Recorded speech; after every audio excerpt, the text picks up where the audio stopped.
జగన్మోహన్ రెడ్డి ప్రభుత్వం ఏ విధంగా అయితే గత 5 సంవత్సరాల పాటు విద్యార్థుల్ని దగా చేసిందో, మోసం చేసిందో, అదే ప్రయత్నం కేవలం అంతే విధంగా ఇలా జగన్మోహన్ రెడ్డి విద్యార్థుల పైన బురద జల్లి వారి జీవితాలు నాశనం చేసటాను మొట్టమొదట ఉన్నటువంటి వ్యక్తి ఎవరైనా ఉన్నారు అంటే పులివెందుల ఎమ్మెల్యే జగన్మోహన్ రెడ్డి అని ఈ సందర్భంగా చెప్పక మానను. ఎందువల్ల అంటే విద్యార్థుల ఫీజు రియంబర్స్మెంట్ కోసం ఇతను పోరాటం చేస్తాడంట. గతంలో నువ్వేం చేసావా జగన్మోహన్ రెడ్డి? విద్యార్థుల కోసం మేము పోరాటం చేస్తుంటే మా పైన రేప్ కేసులు పెట్టి ఇచ్చావు. సిగ్గులేని జగన్మోహన్ రెడ్డి, నీ తాడేపల్లి ప్యాలెస్ ముట్టడిచ్చినటువంటి వ్యక్తి మీద నువ్వు రేప్ కేసు పెట్టించావు. నిన్నెవడరా రేప్ చేసేది? Useless fellow. అలాంటి నీచమైనటువంటి వ్యక్తి ఎవరైనా ఉన్నారు అంటే అది జగన్మోహన్ రెడ్డి మాత్రమే. గతంలో కాస్మెటిక్ ఛార్జెస్ ని తగ్గించినటువంటి వ్యక్తి, ఎత్తేసినటువంటి వ్యక్తి ఎవరైనా ఉన్నారు అంటే జగన్మోహన్ రెడ్డి. గతంలో విద్యార్థులకు నేరుగా కళాశాలలకు అందే ఫీజు రియంబర్స్మెంట్ అది కుదించి నువ్వు విద్యార్థులకి సగం మాత్రమే చెల్లించావు.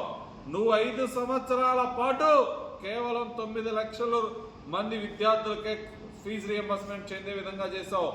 మా ముఖ్యమంత్రి చంద్రబాబు నాయుడు గారు గతంలోనే 12 లక్షల మంది విద్యార్థులకి, అంటే ఈ ప్రభుత్వం కాదు, దీని ముందు ప్రభుత్వం 2014 నుంచి 2019 దాకే 12 లక్షల మందికి విద్యార్థులకు ఫీజు రియంబర్స్మెంట్ ఇచ్చావు.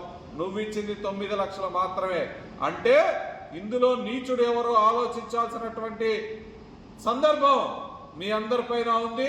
నేను తెలియజేస్తా ఉన్న 3 లక్షల మంది తక్కువ మంది విద్యార్థులకు ఇచ్చాడు కాబట్టి జగన్మోహన్ రెడ్డి నీచుడు అని చెప్పి నేను తెలియజేస్తా ఉన్నా.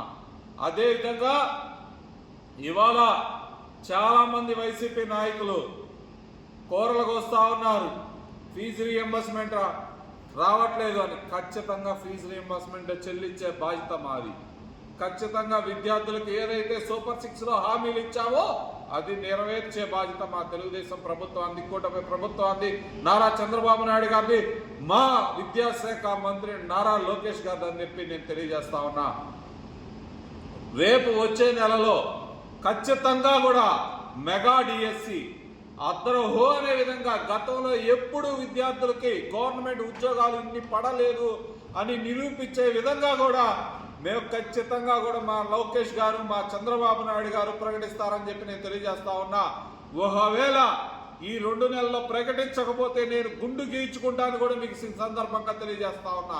ఖచ్చితంగా మేము ఇచ్చిన హామీని మేము నెరవేరుస్తాం. నీలాగా అబద్ధపు మాటలు, నేనే పిల్లలకు మేనమావని అన్నావు, నేనే అందరికీ ఇంట్లో పిల్లలు ఎంతమంది ఉంటే అంతమంది 10,000 కాడికి వేస్తానన్నావు, అమ్మఒడి అన్నావు, అమ్మబడి అన్నావు. నువ్వు ఏమి చేయలేదు నీచుడా. నువ్వు మళ్ళీ పోరాటం ఏంట్రా బాబు? మాకు సిగ్గొస్తుందిరా నాయన. నువ్వు పోరాటం చేయకుండా ఇంట్లో కూర్చోమని, నువ్వు ప్రశాంతంగా ఈ ఆంధ్రప్రదేశ్ బ్రాండ్ చెడగొట్టకుండా, అమరావతి బ్రాండ్ చెడగొట్టకుండా నువ్వు ఇంట్లో కూర్చోమని మేము వేడుకుంటా ఉన్నాం.